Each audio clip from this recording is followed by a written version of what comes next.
Dictation 53-54. Sir, we hear so many things about the income tax rates that are going on in all parts of the country, but we do not hear anything about the black marketing ordinances or the essential commodities ordinance, both of which have been passed into acts and are now statutes, having received the presidential assent also. How many state governments have arrested black marketeers under that act and proceeded against them? How many state governments have arrested the people who hoard the essential commodities and taken action against them? And what has the centre done about this? I would appeal that the centre should take effective steps to see that the essential commodities, particularly food grains, pulses, sugar, oil, are really controlled. The public distribution system should be strengthened throughout the country so that at least 70% of our brothers and sisters who are reported to be living below the poverty line can have a meal a day at a controlled price. In this connection, I am sure the finance minister is applying his mind and he will come forward with some measures. Sir, I have got an important matter to mention. I thought the Honorable Minister would be there, but I am sure the State Minister will convey it to him. The Business Standard of May 4 contains a statement about inflation, and it says that the planners are worried about the economy. I do not know who are the master brains of the Planning Commission who have given this report, or whether the report is baseless. Perhaps the minister will be able to reply to it a little later. Another thing that I would like to say is that we have not tried to discuss in this House the plan document, which is a very momentous and weighty thing and which concerns the entire country. I feel that the plan should not only be made available to members of Parliament. Of course, it is available in the library. It should be circulated and discussed. It is not enough if it is discussed in the National Development Council.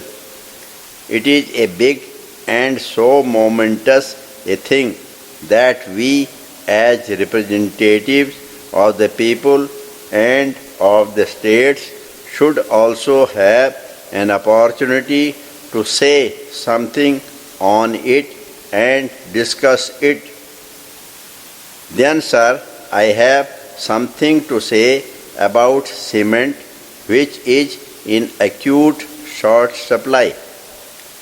Honorable members have referred to cement being available in the black market at rupees 320 a bag. There is something radically wrong with the cement policy. I can give you one example. Regarding the pricing structure for cement, cement companies which may have their clinkers under the rational forward direction are alone given subsidy. In these days, when cement is produced in one state and exported to another state, there must be something done to control this cement effectively, and this sort of rational forward direction must be removed. Our state has written off crores of rupees for the small farmers and laborers.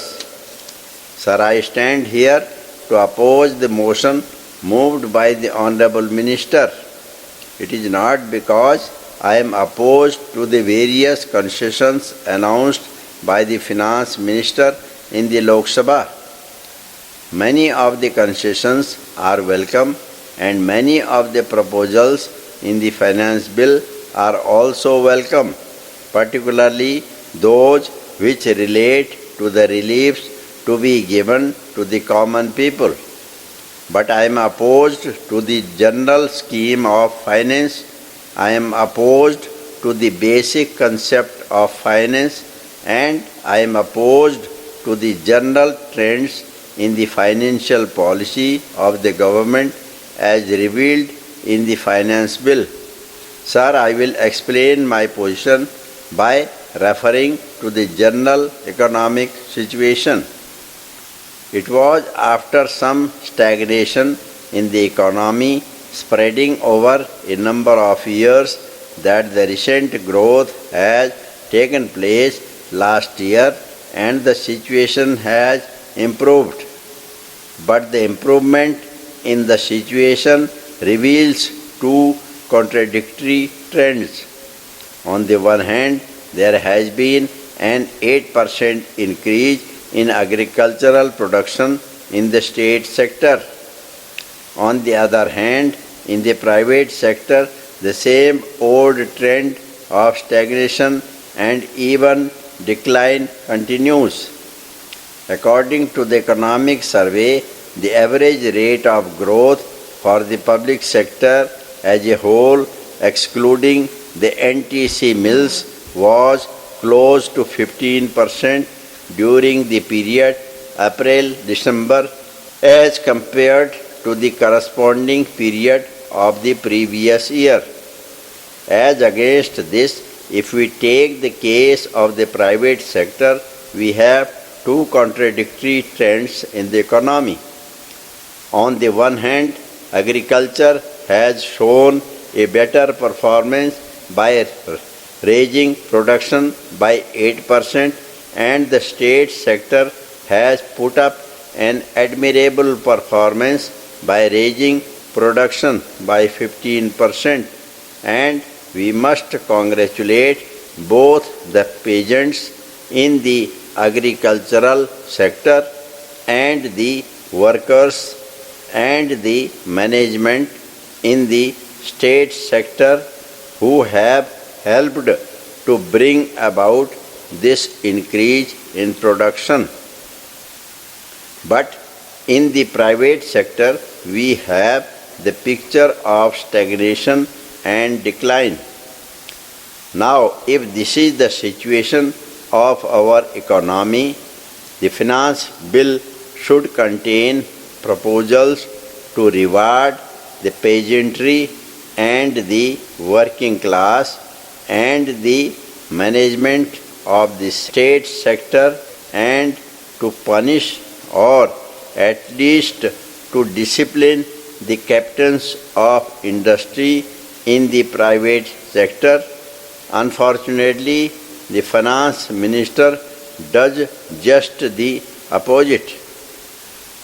In the finance bill as placed before Parliament, a number of concessions have been granted to the big monopoly houses of the private sector. Firstly, in the case of income tax, the maximum rate has been slashed down from 77% to 66%, and when we examine the various slabs, we find the peculiar policy of the government. For example, the reduction in tax on incomes of 1 lakh is 11%, but the reduction in tax on incomes above rupees 10 lakhs is 19%.